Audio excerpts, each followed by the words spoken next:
قسمت کا لکھا ہوا ہر شخص کو ملتا ہے، یہ بات طے ہے۔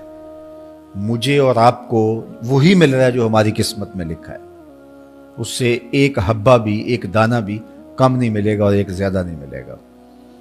صحیح حدیث ہے، بخاری کی دیگر کتب حدیث میں موجود ہے، جب بچہ شکم مادر میں 120 دن کا ہوتا ہے تو 4 ماہ کا جب بچہ شکم مادر میں ہوتا ہے تو اس کی روح پھونکی جاتی ہے، تو فرشتہ آ کے اس کی عمر بھی لکھ جاتا ہے، اس کا شقی و سعید ہونا بھی لکھ جاتا ہے اور اس کا رزق بھی لکھ جاتا ہے۔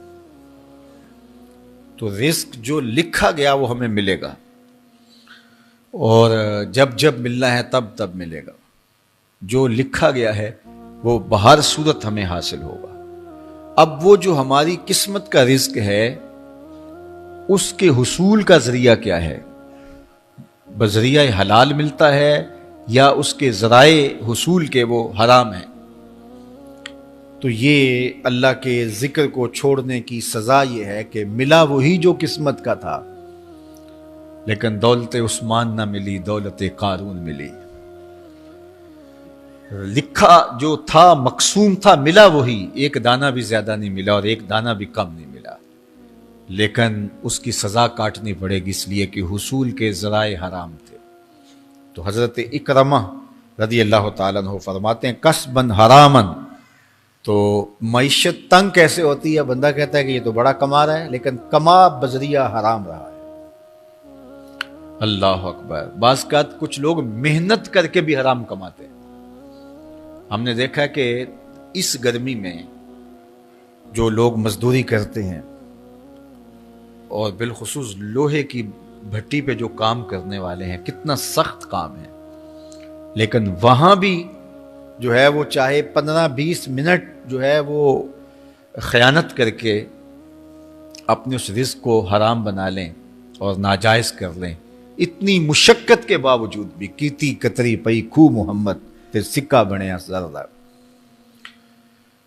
تو ایک سودا ایسے بھی بک جاتا اگر 2 منٹ گاہک کو دیتا، لیکن جھوٹی قسم کھا لی اور وہ لے کے چلا گیا، سودا تو بک گیا لیکن ذریعہ اس کا حرام ہو گیا۔ یہ ذرا دیکھیے، جھوٹی قسم کھانے والے کو اللہ نظر رحمت سے بھی نہیں دیکھے، اتنی بڑی سزا ہے اس کی، اور نہ بکتا کوئی اور آ کے لے جاتا۔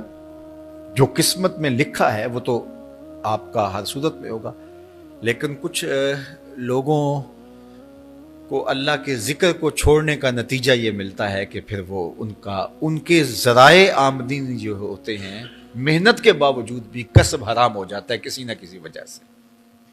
کئی لوگ دودھ اکٹھا کرتے رہتے ہیں، آخر میں ایک قطرہ پیشاب کا ڈال دیتے ہیں۔ سادہ مثال آپ کے سامنے رکھوں، کتنی محنت سے وہ کیا تھا، تو اپنی ساری محنت کو ضائع کر دیتے اور حرام کا ٹانکا لگا دیتے، ایک قطرے سے وہ سارا ضائع کر بیٹھتے۔ تو یہ اللہ کے ذکر سے منہ موڑنے کا نتیجہ ہے۔ جب تمہارے دل اللہ کی یاد سے خالی ہو جائیں گے، تمہاری زندگیوں میں قرآن نہیں ہوگا، تمہاری زندگیوں کے اندر اسلام کے اجالے نہیں ہوں گے، تو پھر نتیجہ کیا ہوگا کہ معیشت دنک کیا ہے؟ کسباً حراماً۔ دوسرا معنی کہ تنگ زندگی، تلخ زندگی، جو حضرت عبداللہ ابن عباس سے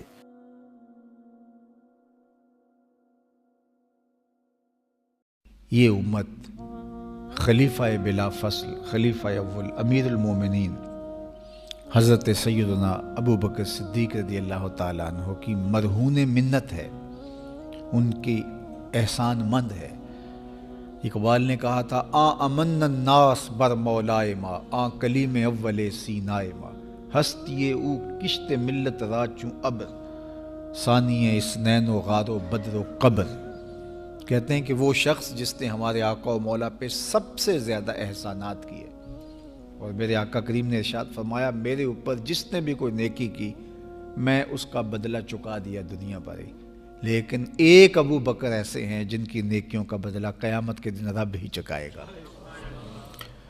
یہ حضور علیہ السلام نے ارشاد فرمایا۔ اور پھر میں ما نفعنی مال احد قط، ما نفعنی مال ابی بکر مجھے کسی کے مال نے اتنا نفع نہیں دیا جتنا ابو بکر کے مال نے نفع دیا۔ اپنا سب کچھ حضور کی راہوں میں نچھاور کر دیا، مال پیش کیا، جان پیش کی، اولاد پیش کی، وقت دیا، ایک ایک سانس حضور کے نام کر دی۔ کہتے ہیں حضور علیہ السلام کا سایہ نہیں تھا، لیکن ابو بکر رضی اللہ تعالیٰ عنہ سایہ بن کے حضور کے ساتھ رہے، سائے کی طرح حضور کے ساتھ رہے۔ بدر کے ساتھی، حضر کے ساتھی، سفر کے ساتھی، غار کے ساتھی، حد ہو گئی مزار کے ساتھی۔ اللہ اکبر۔ ایک دن حضور ایسے نکل رہے ہیں مسجد نبوی سے تو کوئی لوگ داخل ہو رہے تھے، تو حضور کے دائیں ہاتھ میں ابو بکر کا ہاتھ تھا، بائیں میں حضرت عمر کا ہاتھ تھا۔ تو حضور ایسے دونوں کے ہاتھ پکڑ کے باہر نکل رہے تھے، تو کسی کو اندر آتے دیکھا تو اس کو دیکھ کر کے کہا، قیامت کے دن ہم قبروں سے یوں ہی اٹھائے جائیں گے، میرے دائیں ہاتھ میں ابو بکر کا ہاتھ ہوگا، بائیں ہاتھ میں عمر کا ہاتھ ہوگا۔ اللہ اکبر۔ سیدہ کہول اہل الجنہ، جنت کے بوڑھوں کا سردار کہا، ابو بکر فی الجنہ، جنت کی بشارت دی۔ عشرہ مبشرہ میں سے پہلا نام حضرت ابو بکر رضی اللہ تعالیٰ عنہ کا ہے۔ فرمایا میرے دو وزیر آسمان پہ ہیں، دو وزیر زمین پہ ہیں۔ آسمان پہ میرے دو وزیروں کا نام جبرائیل و میکائیل ہے، اور زمین پہ اوپر میرے دو جو وزیر ہیں، ایک کا نام ابو بکر ہے، ایک کا نام عمر ہے۔ تو کیا شان ہے حضرت ابو بکر صدیق رضی اللہ تعالیٰ۔ ہر نبی کا صحابی عظمتوں کے معراج پہ ہے، لیکن جو شان حضور کے اس جاں نثار کو دی گئی ہے، اللہ اکبر۔ قرآن نے بھی کہا نا، وَثَانِيَ اثْنَيْنِ إِذْ هُمَا فِي الْغَارِ۔ اللہ اکبر۔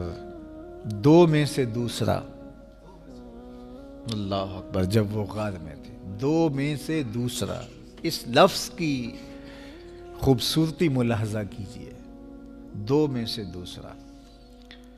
حضرت عمر کہا کرتے تھے، حضرت صدیق اکبر کا ذکر کرتے ساتھ رو پڑتے اور کہتے کہ ابو بکر میری ساری زندگی کی نیکیاں لے لیں، وہ غار والی ایک نیکی مجھے دے دیں۔ ساری نیکیاں زندگی کی ابو بکر لے لیں، ایک نیکی غار والی مجھے دے دیں۔ تو ان کی ساری نیکیاں ایک طرف اور ابو بکر کی ایک نیکی ایک طرف۔ اور حضرت عمر کہا کرتے تھے، کاش میں ابو بکر کے سینے کا بال ہی ہوتا۔ کوئی کم شان ہے؟ یہ حضرت عمر کہہ رہے ہیں، یہ عمر جس کے بارے میں میرے حضور علیہ السلام نے فرمایا کہ میرے بعد اگر نبوت کا دروازہ بند نہ ہوا ہوتا، میرے بعد اگر کسی نے نبی ہونا ہوتا تو وہ عمر ہوتا۔ اتنی شانوں کے مالک۔ ان الشیطان یفر من ظل عمر، شیطان عمر کے سائے کو دیکھ کے بھاگ جاتا ہے۔ وہ عمر کہہ رہے ہیں، کاش میں ابو بکر کے سینے پر ہوگا ہوا بال ہی ہوتا۔ یہ شان ہے، یہ عظمت ہے۔ سارے حضور کے صحابی عظمتوں کے معراج پر، لیکن ان کی شان ہی وکری ہے۔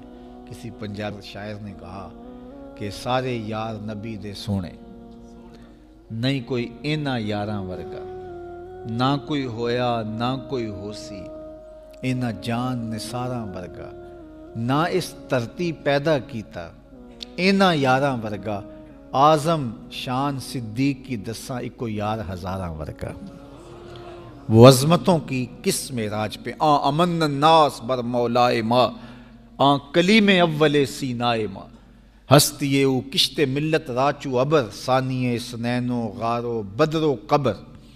بدر کے بھی ساتھی، قبر کے بھی ساتھی، مزار کے بھی ساتھی، غار کے بھی ساتھی، اور کھیت اسلام کی کھیتی کے لیے ابر بہار کی طرح برسے اور سیراب کر گئے، اور اس امت کے لیے انہوں نے جو کام کیا وہ انہی کا مقصوم